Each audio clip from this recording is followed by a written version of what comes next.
I'm a scat man. I'm a scat man.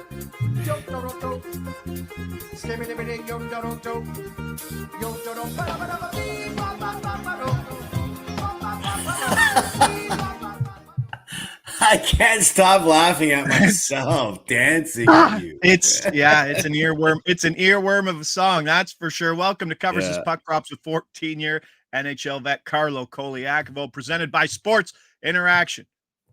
Like, comment, subscribe. Do that now. Don't be freeloaders. Give us something. AB, hey, Derek, Bobby, Newport, missed the Utah.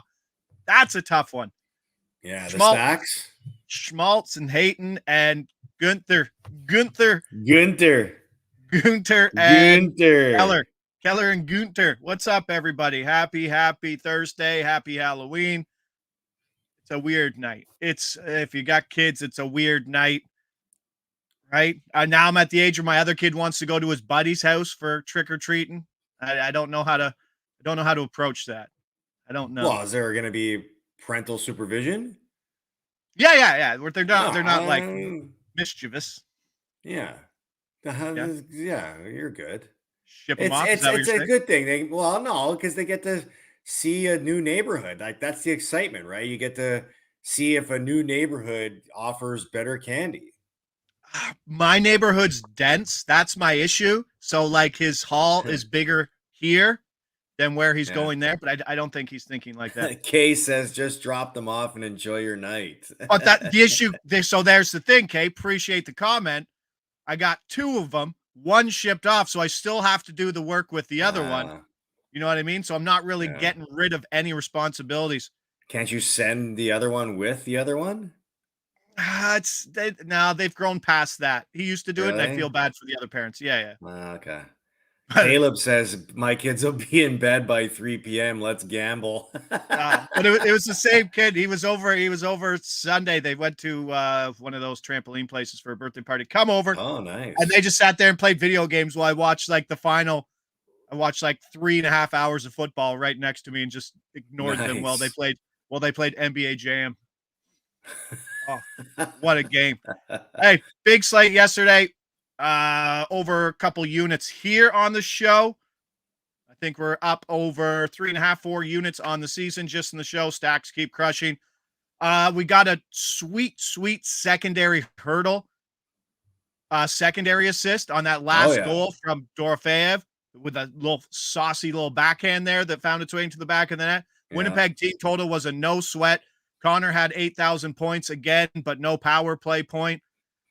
Columbus money line. Never in doubt. Never in doubt. Columbus, tell you, man, a home dog. Columbus, that's great value right now. We got another one on the. Well, it's just gonna keep changing up. Yeah, another shutout loss, getting ugly. Let's go to the game that you'll be working tonight. You're handing off child duties today. What a day to hand things off. Lovely time to do it. Yeah. This Montreal-Washington game's not going to broadcast itself, right, Carlos? So let's go. They need the best, so they called me in. Attaboy. Washington, -200 favored here, over-under sitting at 6. We're going. Caps, team total over 3.5, -120. They're like -135, -140 in regulation.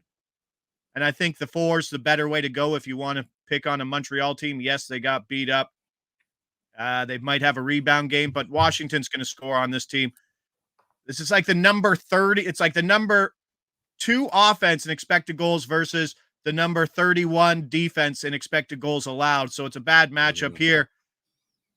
There's a lot to like in this spot, and we're going to add a little Connor McMichael double action here for a point at +110. And we're going to go power play point.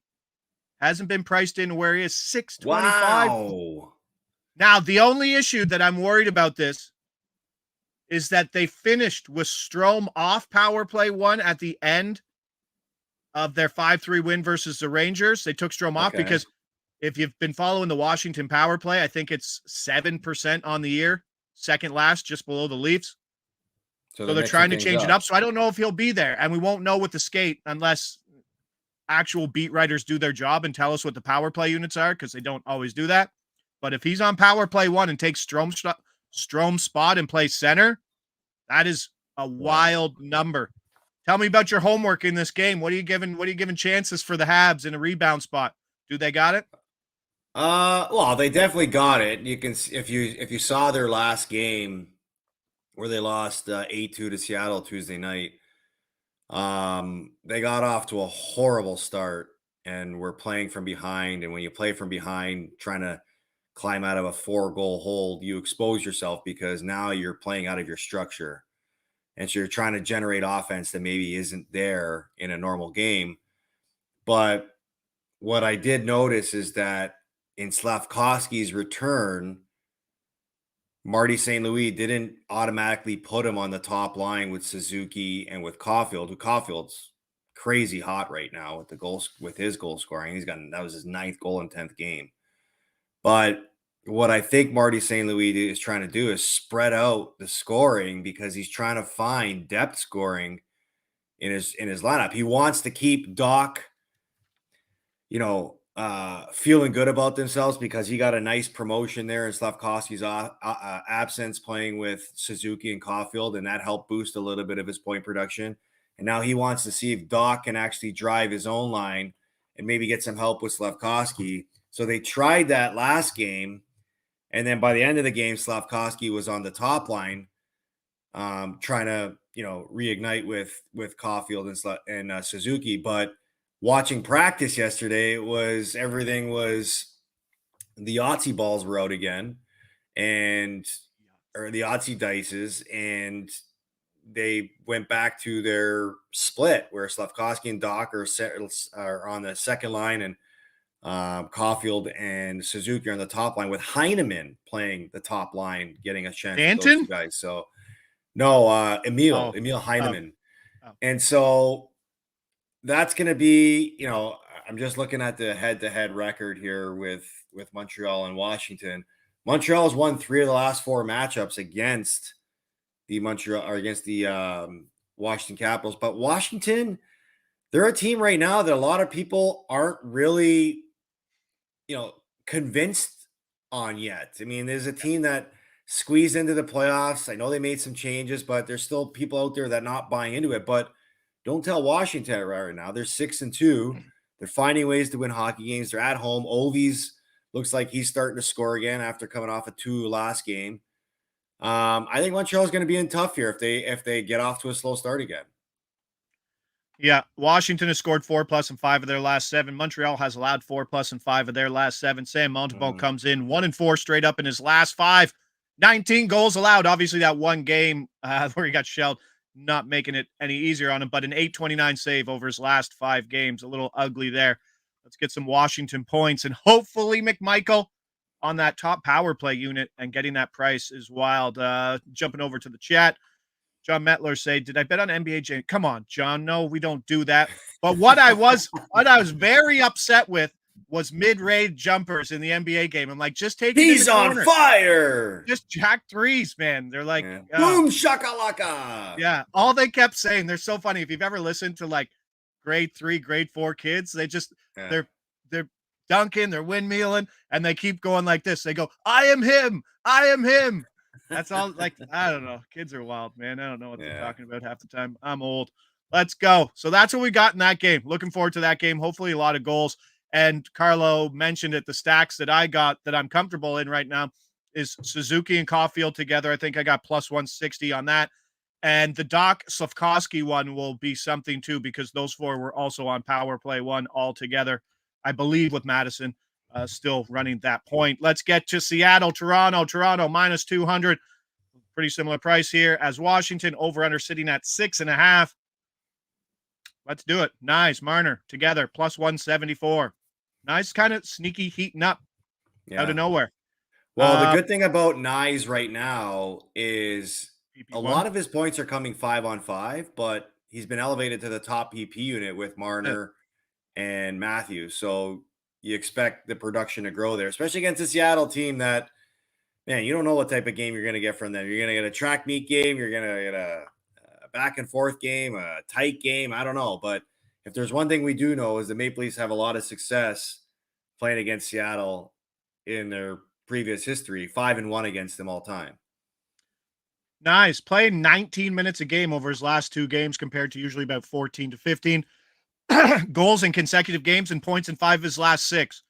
Matthews point totals at 1.5, so he's tough to stack with because he's not a guy you want to jump over and pick up an assist for extra value because he's not an assist guy. So now I feel happy just taking the 2 of them here and excluding Matthews on that stack. So we'll take the 2 wingers here, plus 174 versus Seattle. And another sneaky one that's not priced in, I almost have to take them. Knowing what power play points are worth for starters is very important. Mike Shute, former Toronto Marley, out there in Twitterland, showing me some great power play points. We're taking a page out of his book today, Seattle power play, coming off Mike a 3-goal game. Yeah. Oh, I have to follow this guy. I never heard of him.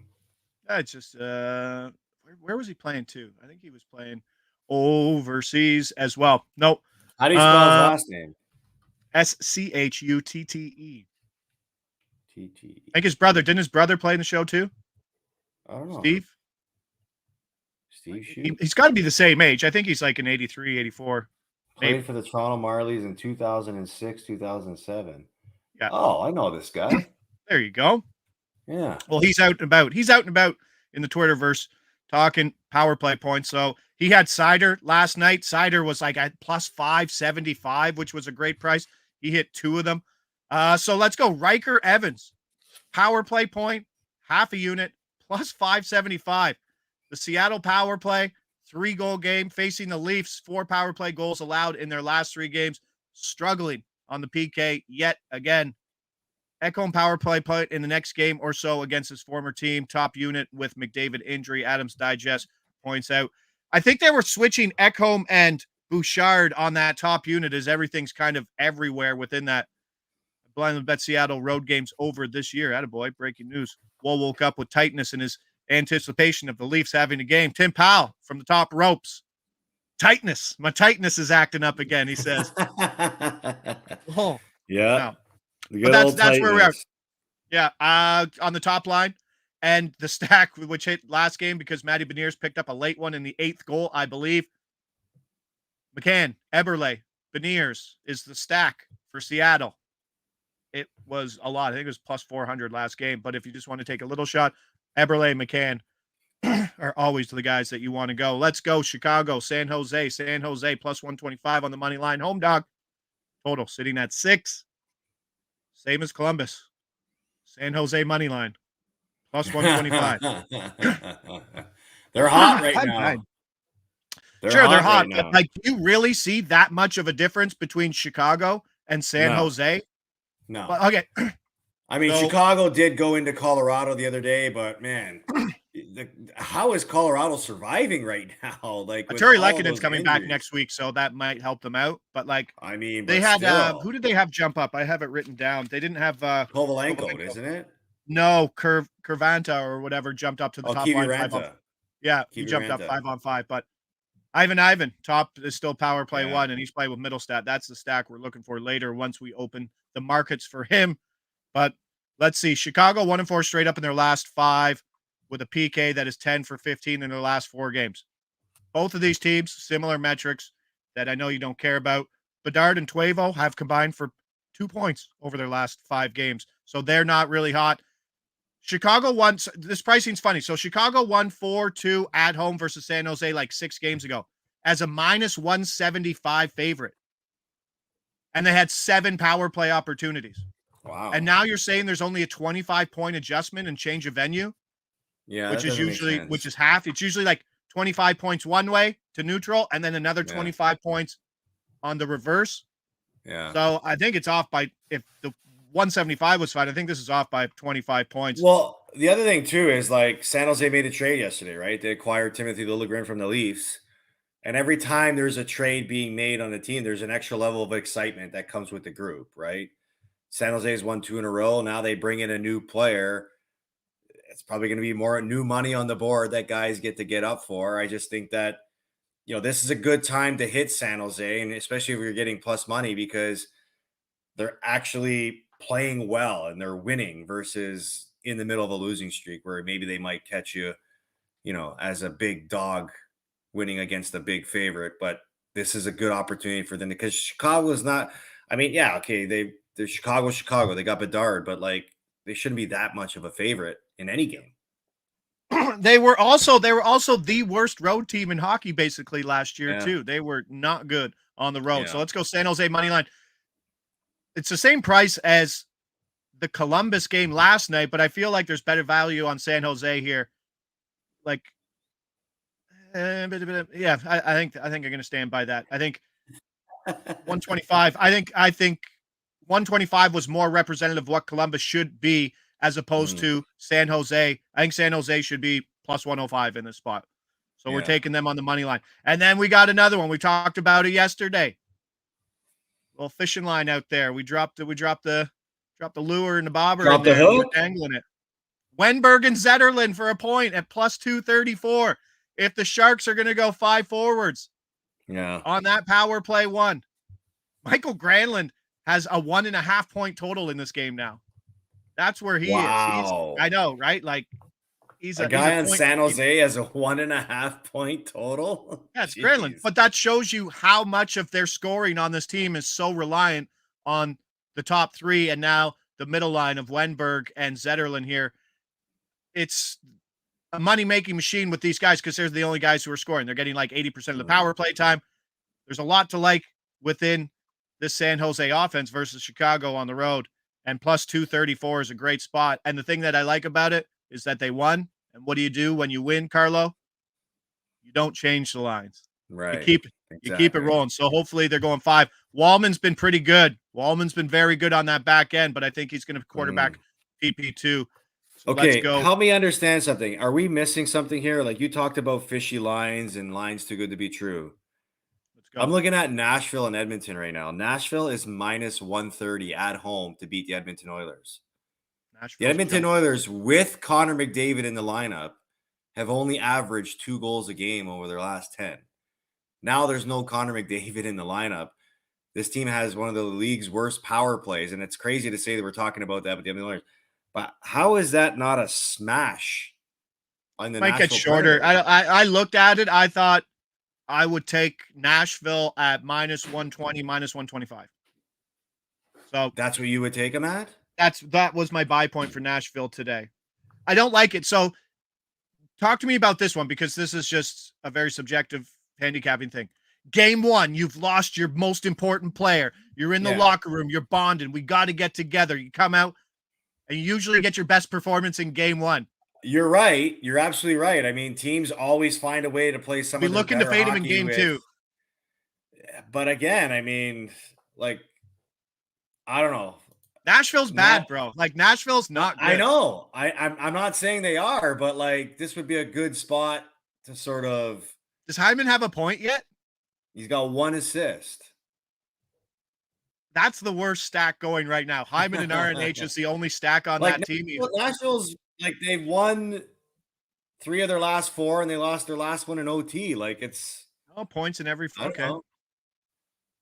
They should, but like I said, I'd rather take them. I'd rather fade Edmonton because that's all. This is just a fade in Edmonton. Yeah. In the second game, Adams sure, Leon will step up. He doesn't trust Nashville to score. Yeah, we'll see. I mean, to me, I look at that game and that's a good value play on Nashville because you're getting them at a cheap price. This is a team that's supposed to be a really good team. Yeah, I know they started off bad, but they've been playing pretty good. The only game they lost was in Tampa, and it was in a very emotional game for that team, right? With the whole Stamkos return to Tampa.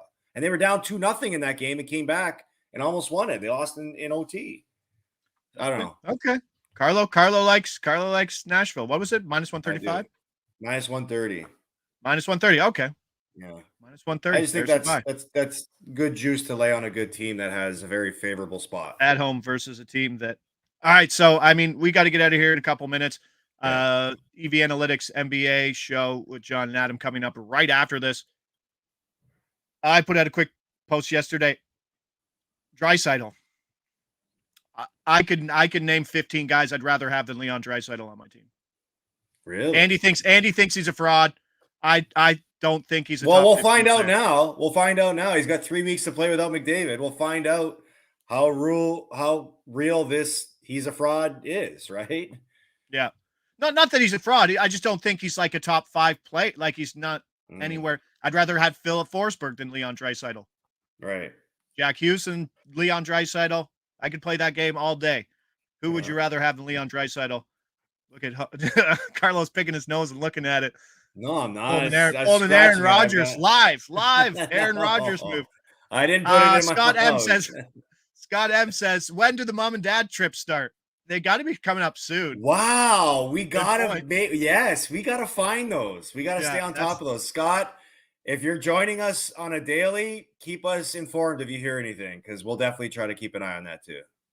Like you'd have to just like follow like people's like someone's mom on Instagram or something. Instagram, yeah, that's it. Like you're not going to find it in a news I should article. send a memo to the league. Please, can we get a schedule on everybody's moms or dads? There's your new Twitter. There's your new Twitter account. Mom and dad NHL trips. Yeah, I'm gonna send out a tweet. Yeah. All right, no, we're on it. So those are the plays today. I'll quickly run through the stacks, early stuff, and whether we know or not know. Beniers, Eberle, McCann, that's plus 500 today in Toronto. Marner, Nyes, plus 174. Nylander, Tavares, because they're splitting that power play up time, and they both cashed the other game, plus 138. Tavares coming off a big game. Boston, we have no idea what they're doing. That team is in absolute shambles. Outside of the Toronto game. They haven't scored at all. Aho, Svechnikov, and Carolina, plus 106. Anaheim might be a triple stack. We'll have to wait and see. Pittsburgh keeps losing, but that full top line, Reichel, Crosby, Malkin was the stack. What do we got? The Montreal, Caulfield, Suzuki, Dak, and Slafkovsky are probably the pairs. Washington might be the full line. McMichael, Wilson, and Dubois for plus 460. And then if you want to take Stroman over Ovi for plus 118. St. Louis, they could be blowing things up after that ugly game, so I'm not touching that until I find out. Philly would be Konechny and Michkov, plus 150, and Frost and Tippett at plus 260. Edmonton, like I said, RNH and Hyman. Nashville be the full line. I think it still should be Marchessault, O'Reilly, and Forsberg on that full top line. Bedard and Tueva are the only ones in Chicago, as I write it down in my notebook. San Jose is the Eklund and Toffoli at plus 142. And because I kept Granlund off, Wenberg, Zetterberg plus 234. We got Finnish hockey coming up tomorrow. Early game. Sam Reinhart out there wearing the gold helmet because that's a tradition in Finland as the team's leading scorer in practice. It is. Yeah, it's funny. Yeah, but that's it. We got to get out of here. We got to let John and Adam cook up some NBA props coming right up. And then before you bet, man. At noon. Exactly. Look for those boys. So stay tuned. Lots more content coming to covers. Hey. I'm Josh Ingles. He's Carlo Colaiacovo. This is NHL Puck Props at Sports Interaction.